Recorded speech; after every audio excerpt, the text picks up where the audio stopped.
नमस्कार, घड़ी में 9 बज गए हैं। वक्त हो गया है आपके favourite morning prime time show 9 बज गए का। आपके साथ हूं मैं नेहा बाथम। बुलेटिन में होंगी वो तमाम खबरें जिनका सीधा सरोकार आपसे है, लेकिन खबरों का सिलसिला शुरू करने से पहले हमेशा की तरह बुलेटिन की कुछ झलकियां आपको दिखा देते हैं। खास कवरेज होगा एलएसी से, दिखाएंगे कैसे ही है एलएसी पर हमारे जवानों की तैयारी। साथ ही आपको बताएंगे बॉलीवुड के ड्रग्स विवाद में जया बच्चन के साथ किस अंदाज में अब शिवसेना खड़ी हो गई है। उधर ड्रग्स आइलैंड का भी राज दिखाएंगे, जहां सुशांत की सितारों वाली पार्टी होती थी, वहां पर किस तरीके से ड्रग्स का इस्तेमाल होता था, इस पर एक्सक्लूसिव रिपोर्ट। साथ ही आधे घंटे बाद यानी कि सुबह 9:30 बजे 100 शहर 100 खबर। तो लगातार सुशांत सिंह राजपूत मामले में नए खुलासे हो रहे हैं। ड्रग्स कनेक्शन में कई बड़े नाम सामने आ रहे हैं। आज रिया के 2 राजदार से पूछताछ होनी है। एनसीबी आज सुशांत की बिजनेस मैनेजर श्रुति मोदी और टैलेंट मैनेजर जया साहा से पूछताछ करेगी। दोनों का नाम रिया की व्हाट्सएप चैट में आया था, जिसे लेकर सवाल जवाब किए जाएंगे। इसके अलावा सुशांत सिंह राजपूत के फार्म हाउस मैनेजर ने आज तक के खुफिया कैमरे में कई बड़े खुलासे किए हैं। मैनेजर ने सारा अली खान के पार्टी में आने की बात कबूली है। आज रिया और शौविक भी जमानत के लिए हाईकोर्ट जा सकते हैं। तो बेल के लिए हाईकोर्ट में अर्जी दे सकती हैं रिया चक्रवर्ती। लगातार एनसीबी भी कई नए नामों के साथ सामने आ रही है। अब हाईकोर्ट का रुख करेंगे दोनों भाई बहन रिया और शौविक। ड्रग्स मामले में सुशांत की पूर्व मैनेजर को भी समन भेज दिया गया है, उनसे भी पूछताछ की जाएगी, क्योंकि ये सभी तार व्हाट्सएप चैट के जरिए जुड़े हैं और ये सभी नाम उसी के जरिए अब एनसीबी सामने ला रही है, इनसे पूछताछ कर रही है, समन भेजे जा रहे हैं। 3 तस्वीरें आपके सामने हैं किस तरीके से अब श्रुति मोदी जया साहा से पूछताछ का वक्त आ गया है। फार्म हाउस मैनेजर के खुलासे में मालूम चला है कि वहां पर सारा अली खान भी पहुंचती थी और अब हाईकोर्ट में जमानत की अर्जी रिया चक्रवर्ती और शौविक चक्रवर्ती दाखिल करेंगे।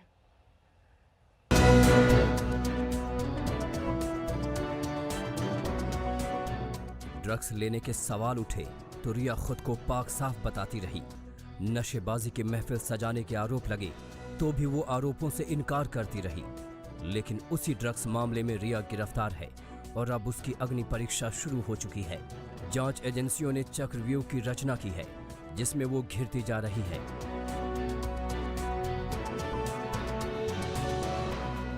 ड्रग्स मामले में रिया कई राज छिपा रही है, लेकिन अब वो शायद ऐसा नहीं कर पाएंगी, क्योंकि उसकी 2 अहम साझीदार बोलेंगी। ड्रग्स नेटवर्क की वो दोनों राजदार एनसीबी को बताएंगी कि ये ड्रग्स कनेक्शन कितना बड़ा है और रिया की क्या भूमिका है। जी हां, एनसीबी समन कर चुकी है इस हाई प्रोफाइल केस से जुड़े 2 ऐसे किरदारों को जो काफी कुछ जानती हैं। उनके नाम हैं जया शाह और श्रुति मोदी। जया शाह सुशांत, रिया और शौविक की करीबी हैं। करीब 20 दिन पहले इसी जया शाह और रिया के बीच हुए व्हाट्सएप चैट का डिटेल सामने आया था। और ये है श्रुति मोदी, सुशांत की पूर्व मैनेजर और रिया के ड्रग्स कनेक्शन की एक अहम कड़ी। एनसीबी ने ड्रग्स मामले में गिरफ्तारी से पहले जब रिया से पूछताछ की थी तो उसने जया शाह और श्रुति मोदी दोनों का नाम लिया था। ऐसे में ये बेहद अहम है कि जांच एजेंसी दोनों से पूछताछ करे। जहां तक रहा ड्रग्स का सवाल, परिवार की तरफ से जो एफआईआर दर्ज हुआ है उसमें हमने ओवरडोज की बात की है। ओवरडोज जब उस समय हमने सोचा था, जो हमारे मन में था, वो एक ओवरडोज ऑफ प्रिस्क्रिप्शन ड्रग था कि जो भी प्रिस्क्रिप्शन ड्रग उनको जो दिया जा रहा है किसी डॉक्टर के कहने पे, तो उसका ओवरडोज देने से कहीं ना कहीं उनके मानसिक स्थिति पे असर पड़ सकता है। लेकिन यहां पर तो जो नई बात आ रही है, ये तो लग रहा है जैसे कि कोई बैंड ड्रग उनको दिया जा रहा था, और वो भी बिना उनकी मंशा के, बिना उनके जानकारी के। रिया चक्रवर्ती और जया साहा के बीच पिछले साल 25 जून को व्हाट्सएप चैट के जरिए बातचीत हुई थी।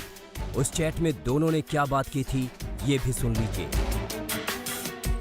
वाटरस्टोन पर सीबीडी ऑयल भेज रही हूँ। वाटरस्टोन पर भेजे जाने वाली ड्रग को श्रुति मोदी संभाल लेगी। हाँ, उसे काफी शांत कर दिया है। जया साहा ने श्रुति मोदी का जिक्र किया। रिया से सुशांत को लेकर बात की। अब 25 नवंबर 2019 का दूसरा चैट देखिए। इसमें भी रिया और जया साहा ने एक दूसरे से बात की थी। जया साहा ने रिया को सलाह दिया था कि ड्रग से कैसे नशा होगा। जया साहा ने रिया को टेक्स्ट किया था। कॉफी, चाय या पानी में सिर्फ 4 बूंदे डालो और उसे पीने दो। किक लगने के लिए 30 से 40 मिनट देना होगा। इन्हीं मैसेज के आधार पर जया और श्रुति मोदी से पहले ईडी ने सवाल जवाब किए, फिर सीबीआई ने, और अब एनसीबी की टीम भी रिया की असलियत जानना चाहती है। एनसीबी फुल एक्शन में है, ताबड़तोड़ छापेमारी हो रही है, लगातार पूछताछ और गिरफ्तारी हो रही है। ऐसे में जया साहा और श्रुति मोदी से सवाल जवाब में कई बड़े खुलासे हो सकते हैं। मुंबई से अरविंद ओझा के साथ आज तक ब्यूरो। हमारे साथ मौसमी सिंह जुड़ गई हैं तमाम जानकारी के साथ। मौसमी, पहले भी श्रुति मोदी, जया साहा का नाम सामने आ चुका है, व्हाट्सएप चैट्स जो उन्होंने रिया के साथ की थी, लेकिन मामला इस बात पर फंसता है, जैसा कि सुशांत सिंह राजपूत के पिता के वकील कह रहे हैं कि बैन ड्रग्स उन्हें दिए जा रहे थे।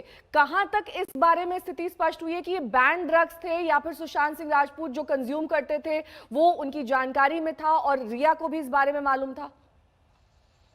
बिल्कुल, अगर आप देखिए तो ये मसला जो बैन ड्रग्स की बात हो रही है, आप देखिए कहीं ना कहीं ये सिर्फ क्यूरेटेड मैरिजुआना पे आके नहीं अटकता है। पूरा मसला कहीं एलएसडी से लेके एक्सटेसी से लेके कोकीन तक जैसे ड्रग्स में खरीद फरोख्त हो रही थी, इसका खुलासा तमाम इलेक्ट्रॉनिक जो सबूत है, चाहे वो व्हाट्सएप चैट्स हो या कॉल डिटेल से एनसीबी ने खंगाल के निकाले हैं। और यही वजह है कि आप देखिए ये जो दो अहम कड़ी हैं, जया और श्रुति, जिस तरह से लगातार ये दलीलें दी जा रही थी रिया की तरफ से कि वो खुद कंज्यूम नहीं करती थी और उन्होंने बस क्यूरेटेड मैरिजुआना मंगवाया था और वो मात्रा भी बहुत कम थी। अब ये जाहिर हो रहा है और ये इस ओर इशारा कर रहा है कि क्वांटिटी, मात्रा जो है बार बार मंगाई गई, एक बार नहीं मंगाई गई और लगातार ये एक लंबी प्रक्रिया थी, लंबे समय से ये सिलसिला खरीद फरोख्त का चल रहा था। तो ये जो जाल है, जिस तरह से लगातार चाहे वो जया हो या श्रुति हो, आपने देखा कि किस तरह से शौविक के स्कूल के फ्रेंड को इससे पहले बुलवाया गया था, उनको कोर्ट में उनकी पेशी हुई है, और तमाम जो लोग सुशांत के घर पर काम करते थे, ये सब ऐसे किरदार है जो एक बड़े ड्रग रैकेट की ओर कहीं ना कहीं इशारा करते हैं। ठीक है, और ये लौटेंगे मैं आपके पास मौसमी। पंकज उपाध्याय हमारे संवाददाता तमाम जानकारी के साथ हमारे साथ जुड़ गए हैं। पंकज, आप इस पूरे मामले को लगातार ट्रैक कर चुके हैं। श्रुति मोदी, जया साहा, समन उन्हें भेजा जा चुका है, कब तक एनसीबी उन्हें बुलाएगी पूछताछ के लिए? क्योंकि ड्रग्स से इनका पूरा कनेक्शन सामने आ रहा है। कैसे ये दोनों ड्रग्स लाती थी या फिर सुशांत के लिए मंगवाए जाते थे इनकी तरफ से, ये तमाम चीजें स्पष्ट करने की अब एनसीबी की कवायद रहेगी। जी हाँ, बहुत महत्वपूर्ण हो गया है अब, जबकि जया साहा का जो कि टैलेंट मैनेजर थी और श्रुति मोदी जो कि मैनेजर थी, उनको बुलाया जा रहा है एक ऐसे समय में जब नारकोटिक्स कंट्रोल ब्यूरो का कहना है अब इस पूरे केस में उन्हें बहुत ज्यादा डीप इनसाइट्स मिल चुकी हैं, क्योंकि रिया, शौविक, सैमुअल मिरेंडा, दीपेश सावंत, इन तमाम लोगों से पूछताछ करने के बाद कई बड़े खुलासे सामने आए हैं। अब जो पिक्चर है काफी हद तक साफ हो चुकी है। अब ऐसे समय में उनको बुलाया जा रहा है तो ये देखना बड़ा दिलचस्प होगा कि कौन से नए नए खुलासे होते हैं। जो ईडी ने जानकारी ली थी और व्हाट्सएप चैट्स, चाहे वो नवंबर 2019 के हों जिसमें जया साहा और रिया चक्रवर्ती ने बातचीत करी थी और रिया ने मान भी लिया था, हाँ उसी ने बातचीत करी है जया साहा के साथ, या फिर जनवरी 2020 का जो व्हाट्सएप चैट कॉन्वर्सेशन है श्रुति मोदी और रिया चक्रवर्ती के बीच का, ये सारे जो व्हाट्सएप चैट के डिटेल्स हैं ये नारकोटिक्स कंट्रोल ब्यूरो के पास हैं। इन दोनों व्हाट्सएप ग्रुप में ड्रग्स की बात हो रही थी। श्रुति मोदी ने तो यहां तक कहा है कि उसको भी एक व्हाट्सएप ग्रुप में शामिल किया गया था। शुरू में वो नहीं समझी क्योंकि जो ड्रग्स के नाम थे उनको कोड नेम्स दिया हुआ था और सुशांत ने उससे कहा था कि ये तो टोबैको का नाम है। बाद में जब उसको पता चला तो उसने अपनी नाखुशी जाहिर करी और सुशांत ने कहा कि उसको आगे इस ग्रुप में नहीं रखा जाएगा और उसको इन्वॉल्व भी नहीं किया जाएगा। यानी सीधी सी बात है, श्रुति को काफी ज्यादा मालूमात है कि सुशांत के घर में आखिर क्या होता था, कैसे ऐसी पार्टीज होती थी, कौन कौन ये ड्रग्स को लाता था और इसमें कौन कौन इन्वॉल्व था। ऐसे में आज जबकि जया साहा को, श्रुति मोदी को यहां पर समन कर दिया गया है, तो ये बहुत इंटरेस्टिंग होने वाला है, क्योंकि नारकोटिक्स कंट्रोल ब्यूरो अब अपना शिकंजा कसता जा रहा है। एनसीबी हेडक्वार्टर्स के सामने में मौजूद हूं, दर्शकों को दिखा देना चाहता हूं। क्योंकि तमाम डिटेल्स जो आप बता रहे हैं जाहिर तौर पर इशारा करती हैं इन दोनों श्रुति मोदी और जया साहा की तरफ, जिनको अब एनसीबी का समन जा चुका है, उनसे पूछताछ की जानी बाकी है। बहरहाल सुशांत सिंह राजपूत की रहस्यमयी मौत की जांच पड़ताल शुरू हुई तो ड्रग्स के बॉलीवुड कनेक्शन के राज खुलते गए। सुशांत की गर्लफ्रेंड रिया चक्रवर्ती के नशे के जाल को एनसीबी ने तोड़ा तो वो पावना डैम और उसके पास वाले आइलैंड तक बात पहुंच गई, जहां कई बड़े चेहरों के नाम अब सामने आ सकते हैं।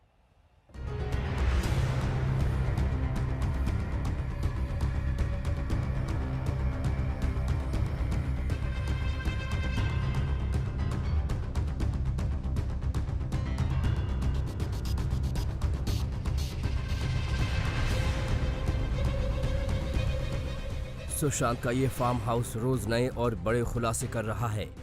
सुशांत सिंह राजपूत को पार्टियों का शौक था तो बॉलीवुड की नामी हस्तियां सुशांत सिंह राजपूत के इस शौक में शिरकत करती थीं। आइलैंड से लेकर सुशांत के फार्म हाउस तक में ये रंगीन पार्टियां हुआ करती थीं। सुशांत के फार्म हाउस के पास वाले आइलैंड का नाम है आपत्ति गवंडे आइलैंड। उस आइलैंड तक जाने वाली बोट को चलाने वाले एक बोटमैन जगदीश गोपीनाथ दास ने एनसीबी को दिए बयान में कई चौंकाने वाली बॉलीवुड हस्तियों का नाम लिया है।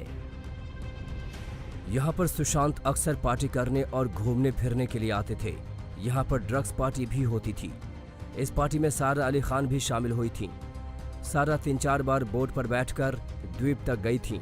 उनके अलावा श्रद्धा कपूर भी वहाँ एक बार गई थी।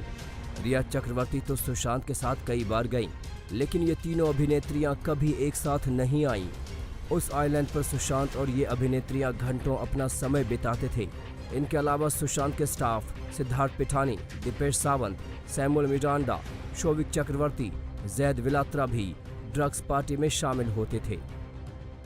इसी आइलैंड पर मौजूद एक बोटमैन का स्टेटमेंट नारकोटिक्स कंट्रोल ब्यूरो ने दर्ज किया है, जिसकी कॉपी आज तक के पास मौजूद है।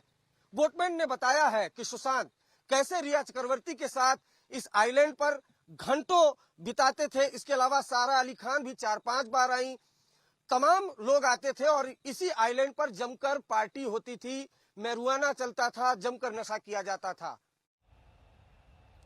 आगे बढ़ेंगे, बात करेंगे चीन की, जिसकी चालबाजी और एलएसी पर तनातनी को लेकर रक्षा मंत्री राजनाथ सिंह आज राज्यसभा में फिर बयान देंगे। इससे पहले मंगलवार को रक्षा मंत्री ने लोकसभा में बयान दिया था और चीन को यह चेताया था कि हिंदुस्तान को एलएसी पर किसी तरह का कोई बदलाव मंजूर नहीं है। उधर सर्दियों में भी पूर्वी लद्दाख में एलएसी पर चीन से निपटने के लिए खास तैयारियां पूरी कर ली गई हैं। सर्दियों के लिए विशेष राशन, कपड़े, टेंट फॉरवर्ड पोस्ट पर पहुंचा दिए गए हैं। चीन के खिलाफ हमारी तैयारी कैसी है, ऐसी ग्राउंड रिपोर्ट आपको दिखाते हैं।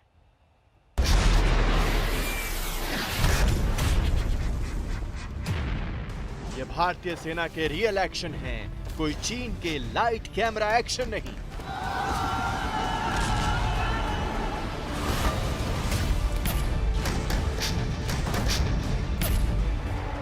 लद्दाख में एलएसी की फॉरवर्ड पोस्ट्स पर भारतीय सेना चीन को सर्दी में गर्मी का एहसास करवाने के लिए तैयार हो रही हैं और आज तक भारतीय सेना की इन तैयारियों को दिखाने के लिए एलएसी पर तैनात है। और आप देख सकते हैं कैसे इस C-17 ट्रांसपोर्ट एयरक्राफ्ट में सामान अभी अभी उतारा जा रहा है। कुछ देर पहले इसी एयरक्राफ्ट में कुछ सेना के जवान और ऑफिसर्स भी थे जो एक फॉरवर्ड लोकेशन से अभी यहाँ लाए गए हैं और ये बहुत ही अहम हैं ऑपरेशंस। हर रोज बहुत सारी ऐसी सॉर्टीज होती हैं जिसमें सामान ले जाया जाता है फॉरवर्ड एरियाज में। भारतीय वायुसेना के C-70 ट्रांसपोर्ट एयरक्राफ्ट लगातार उड़ान भर रहे हैं और एलएसी की फॉरवर्ड पोस्ट्स पर सामान की सप्लाई कर रहे हैं। कड़ाके की ठंड के दौरान इस्तेमाल में लाए जाने वाले डिवाइस -50 डिग्री सेल्सियस तापमान और 40 किलोमीटर प्रति घंटे की रफ्तार से चल रही हवा का मुकाबला करने के लिए थर्मल इंसुलेशन वाले कपड़े तो हैं ही, साथ ही युद्ध की स्थिति में सैनिकों को खाने पीने की कोई कमी ना हो, इसके भी इंतजाम किए गए हैं। हम लद्दाख में एक फॉरवर्ड लोकेशन में हैं जहां पर अभी अभी ये सामान एयर ड्रॉप किया गया है। सबसे अहम ये देखिए आर्कटिक टेंट्स, ये स्पेशल टेंट्स हैं जो सैनिकों के लिए पहुंचाए जा रहे हैं फॉरवर्ड लोकेशंस में, क्योंकि देखिए सर्दी आ रही है और इस सर्दी में बहुत ज़रूरी है कि भारतीय सैनिकों के पास वो सारी ज़रूरत की चीज़ें हों जो उनको सस्टेन करने में हेल्प करे। केरोसिन हीटर्स फिर से बहुत ही अहम, जिस तरह का सर्दी का माहौल बन रहा है, स्पेशल क्लोथिंग दी जाती है ट्रूप्स को जो डिप्लॉयड हैं फॉरवर्ड एरियाज़ में। जहां जहां तनाव चल रहा है वो इलाके 15,000 फीट के ऊपर हैं। लद्दाख में भारतीय सेना की यह तैनाती चेतावनी है उस चीन को जिसे लगता है कि सर्दियां आएंगी तो भारतीय सैनिक उससे युद्ध नहीं लड़ पाएंगे। लेकिन चीन इतना बड़ा नासमझ है कि उसे पता ही नहीं कि दुनिया के सबसे ऊंचे युद्ध क्षेत्र सियाचिन में भारतीय सेना पूरे साल तैनात रहती है और अब लद्दाख में भी तैनाती के लिए तैयार है। भारतीय सेना के ट्रूप्स यहाँ पे तैयार हैं फॉरवर्ड लोकेशंस में डिप्लॉयमेंट के लिए। इनकी तैनाती की जाएगी उन इलाकों में ईस्टर्न लद्दाख में जहां पर काफी दिनों से, बल्कि 4 महीनों से भारतीय और चीनी सेनाओं के बीच में तनाव रहा है। सर्दियों में युद्ध के लिए भारतीय सेना पूरी तरह तैयार है। लद्दाख की फॉरवर्ड पोस्ट्स पर लगातार सैनिकों को भेजा जा रहा है, चाहे हथियार हों या गोला बारूद, किसी चीज की कोई कमी न पड़े, इसकी भी पूरी तैयारी हो चुकी है। एलएसी पर चीन अगर नहीं माना तो इन सर्दियों में चीनी सेना के मंसूबों का तेल निकलना पक्का है।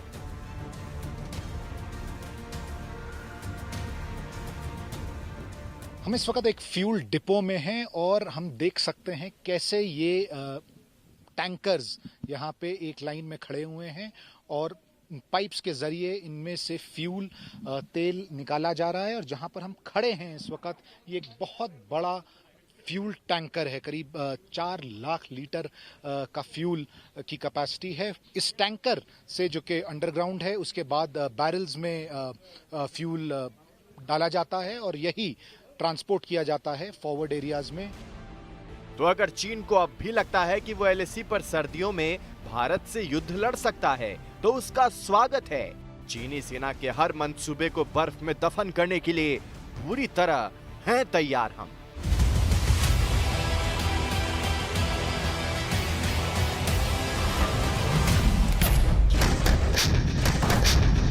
एलएसी से अभिषेक भल्ला, लद्दाख आज तक।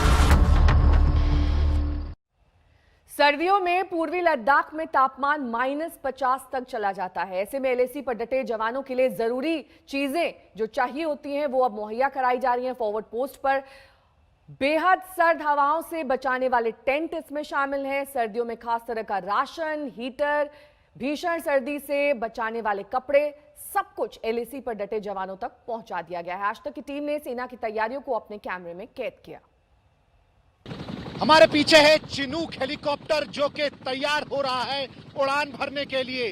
पिछले कुछ दिनों में भारतीय वायुसेना की गतिविधियां लद्दाख में बढ़ गई है, चाहे वो ट्रांसपोर्ट एयरक्राफ्ट हो या फिर वायुसेना के लड़ाकू विमान जो सारा दिन एयर कॉम्बैट पेट्रोल्स करते रहते हैं। इससे साफ पता चलता है कि किस तरह भारतीय सेना, चाहे वो वायुसेना हो चाहे वो थल सेना हो, इसमें एक तालमेल है ये इंश्योर करने के लिए कि फॉरवर्ड एरियाज में जितने भी सैनिक तैनात हैं उनके पास लगातार जरूरी सामान जाता रहे ताकि कि वो पूरी तरह से सक्षम हो चीन का सामना करने के लिए।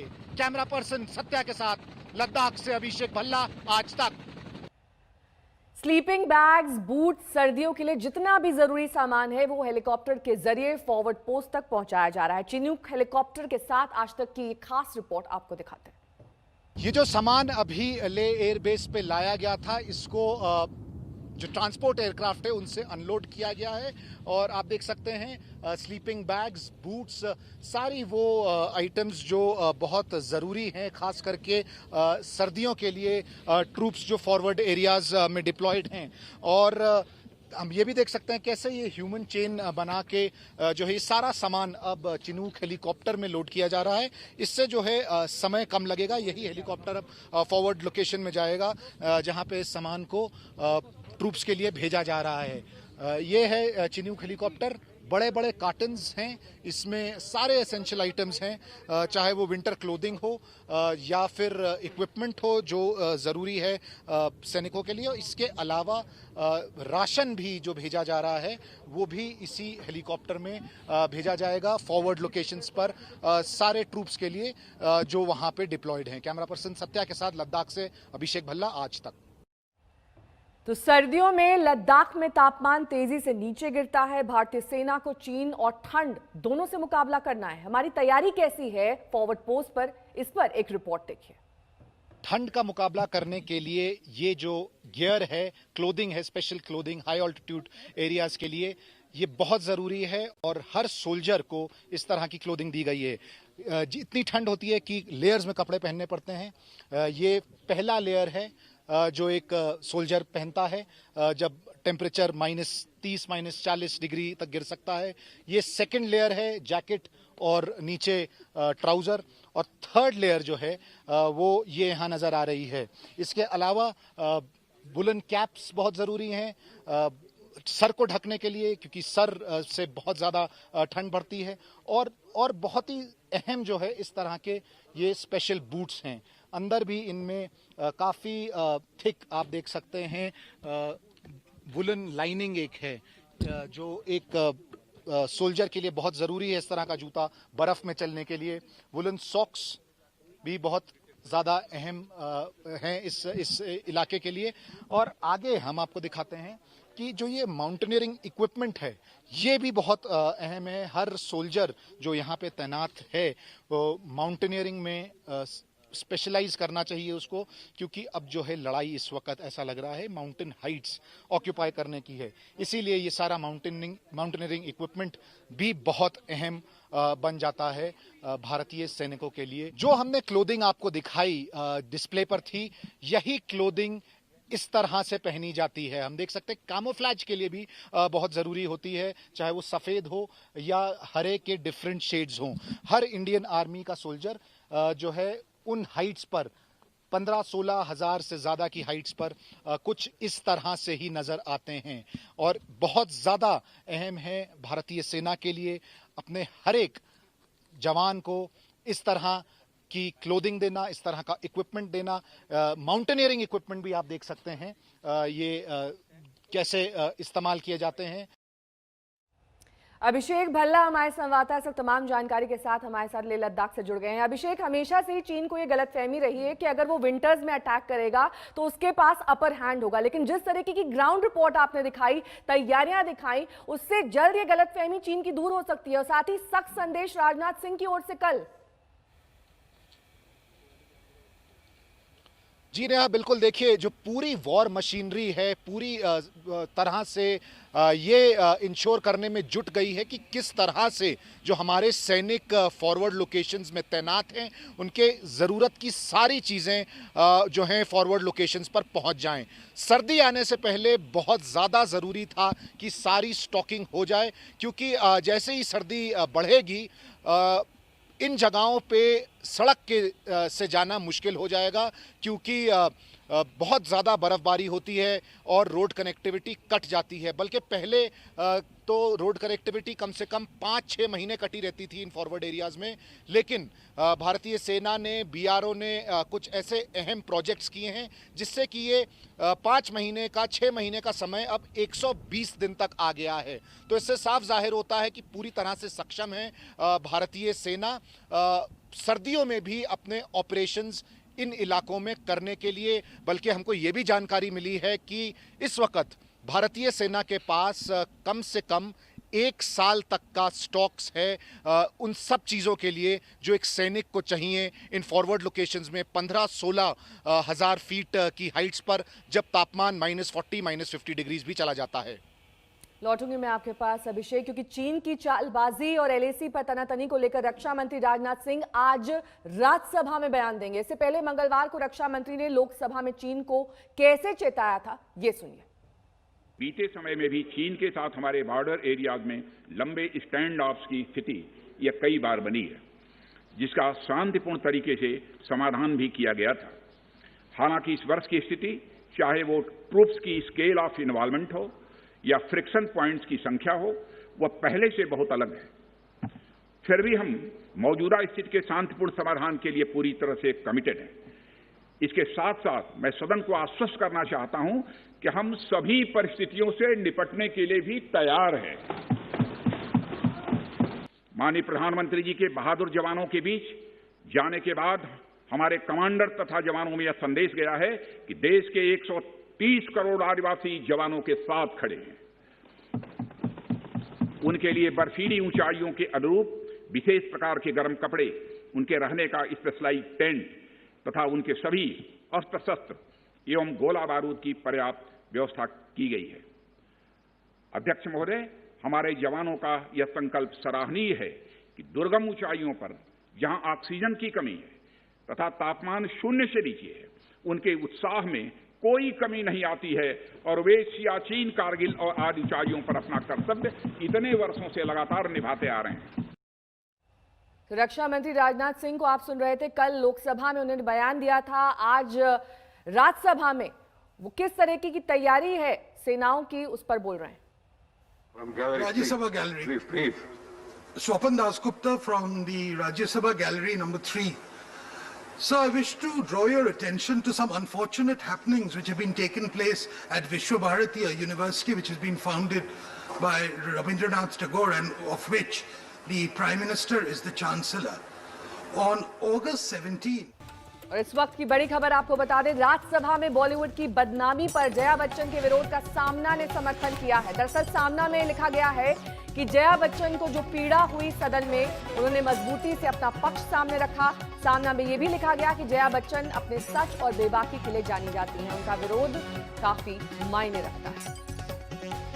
गटर शब्द से आपत्ति थी जया बच्चन को। उन्होंने कहा कि जिस थाली में एक्टर्स खाते हैं उसी में छेद करते हैं, यहीं से सब कुछ कमाया है, नाम, पैसा, और इसी को अब बदनाम किया जा रहा है इंडस्ट्री के तौर पर। ये कहा जा रहा है कि यहाँ पर ड्रग्स का धड़ल्ले से इस्तेमाल होता है। सिनेमा जगत गंगा की तरह निर्मल है, ऐसा दावा किया गया है सामना में और जया बच्चन का समर्थन जताया गया है।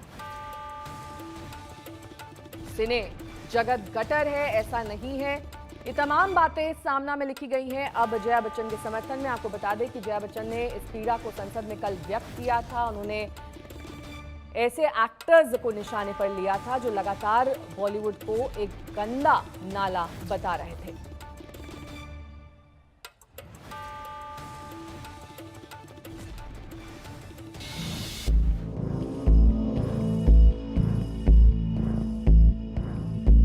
Nepotism, drugs, film mafia, Kangana एक के बाद एक मुद्दे पर बॉलीवुड पर निशाना साध रही हैं। बॉलीवुड के चंद दिग्गजों के खिलाफ कंगना ने आरोपों की जो पिक्चर रिलीज की, उसने बॉलीवुड को दो धड़े में बांट दिया है। एक के बाद एक कंगना लगातार ट्वीट पर बॉलीवुड की बखियां उधेड़ रही हैं। ये ट्वीट उसकी बानगी है। क्या निर्माण किया आइटम नंबर्स का, अधिकतर वाहियात फिल्मों का, ड्रग्स कल्चर का, देशद्रोह और टेररिज्म का। बॉलीवुड पर दुनिया हंसती है, देश का हर जगह माहौल बनाया जाता है। पैसे और नाम तो दाऊद ने भी कमाया है, मगर इज्जत चाहिए तो उसे कमाने की कोशिश करो, काली करतूतें छुपाने की नहीं। इंडस्ट्री सिर्फ करण जौहर, उसके पापा ने नहीं बनाई, बाबा साहेब फाल्के से लेकर हर कलाकार और मजदूर ने बनाई है। सुशांत की मौत के बाद से ही कंगना ने बॉलीवुड दिग्गजों के खिलाफ अघोषित युद्ध छेड़ा हुआ है। कंगना बॉलीवुड को बॉलीवुड और मूवी माफिया कहती हैं। कंगना की यही तेवर फिल्मी दुनिया के लोगों को रास नहीं आ रहे। बहुत ज्यादा अनफेयर है, हर तरीके के लोग हैं। मुझे पता नहीं क्यों इन सबके पीछे एक बड़ा वेस्टेड इंटरेस्ट लगता है। जैसे ही आप कहते हैं कि यहाँ ड्रग्स का पूरा व्यापार है, तो जो हिंदुस्तान में बैठा हुआ आपका टीवी देख रहा है वो मुझे देखता है तो उसको लगता है कि कोई ड्रग का जो है गोदाम आ रहा है। जब इस तरह से बात हो रही है, तब मुझे लगता है कि इसमें कोई वेस्टेड इंटरेस्ट है। बिल्कुल, इसमें बहुत बड़ा कारण छुपा हुआ है कि इस तरह के राग अलापे जा रहे हैं। बॉलीवुड में एग्जेम्पलरी मोटिवेटर्स हैं जो बहुत डिसिप्लिन्ड लाइफ लीड करते हैं, करेक्ट टाइम पे एक्सरसाइज, खाना, सही पढ़ाई करना, स्टेज पे जाके ठीक से बात करना, सारी चीज़ें हैं। तो अगर ये बॉलीवुड के ग्रे एरियाज़ सामने आए हैं, जो सप्लायर्स है एनसीबी उस पर देख रही है, टिप्पणी करने की ज़रूरत नहीं है, वो क्रिमिनली प्रोसिक्यूटेड होंगे। जो सीरियल ऑफेंडर्स है उनको भी जिस तरीके से उनका कानूनी तौर पे जो होना चाहिए वो होगा। बॉलीवुड का एक धरा जहां कंगना के समर्थन में है, तो वहीं कंगना के खिलाफ भी विरोध बढ़ता जा रहा है। फिल्म एक्ट्रेस उर्मिला मातोंडकर ने कंगना पर सवाल खड़े किए, वहीं कई निर्माता निर्देशक कंगना के आरोपों को खारिज कर रहे हैं। एवढे प्रचंड इश्यू असलेली आणि एवढी लोकांकरता काम करणारी अशी भारताची थोर कन्या माझ्या मते दर शहरात आणि दर प्रदेशात जन्माला यावी। पण पहिलं मला वाटतं त्यांनी आपल्या घरापासून काम सुरू करायला पाहिजे। मुंबईमध्ये येऊन इकडच्या लोकांना आणि प्रथम म्हणजे कोणी आधी धमकी दिली नव्हती। जर 10 वेळा तुम्हाला मी सांगितलं मला इथे असं वाटतं तसं वाटतं तर कोणी तेच म्हणणार की मग नको येऊ। कंगना रनावत कौन है? कौन है वो? सच है? असत्य है? क्या है वो कोई प्रतीक थोड़ी ना सच्चाई और असच्चाई का। कंगना रनावत एक अपना पॉइंट ऑफ व्यू बता रही है, लेकिन उसको आप किसी सच्चाई की देवी भी नहीं मान सकते, आप बुराई की भी देवी नहीं मान सकते। जो बातें वो अच्छी कर रही है वो अच्छी है, जो बातें खराब कर रही है वो खराब। हम लोग क्या करते हैं कि कोई आदमी को डायरेक्ट उसको प्रतीक बना देते हैं कि सच्चाई का प्रतीक हो गया ये, अब ये जो कहेगा वो ठीक है, ऐसा नहीं है। इट्स अ शेम, जिस थाली में खाते हैं उसमें छेद करते हैं। अब जब जया बच्चन ने खुद कंगना के खिलाफ मोर्चा खोला, तो उन्हें समर्थन देने के लिए तापसी भी मैदान में आ गई। हम लोग हमेशा नई पहल, वजहों और जागरूकता अभियानों के लिए खड़े रहे हैं। अब ये पेबैक का टाइम है। एक बार फिर इंडस्ट्री की महिला ने अपनी आवाज बुलंद की। बॉलीवुड के विरोध के बावजूद कंगना के तेवर नरम होते नहीं दिख रहे हैं, जिसे देखकर यही लग रहा है कि ये जंग अभी लंबी चलने वाली है। आज तक ब्यूरो। रुकना होगा यहाँ एक छोटे से ब्रेक के लिए, फौरन होंगे हाजिर कुछ और खबरों के साथ। देखते रहिए आज तक। नमस्कार, मैं हूं अंजना ओम कश्यप। हमें उम्मीद है ये वीडियो आपको पसंद आया होगा। लेटेस्ट खबरों के लिए यूं ही देखते रहिए आज तक, और इस वीडियो के पसंद आने पर लाइक, शेयर एंड सब्सक्राइब करना ना भूलें।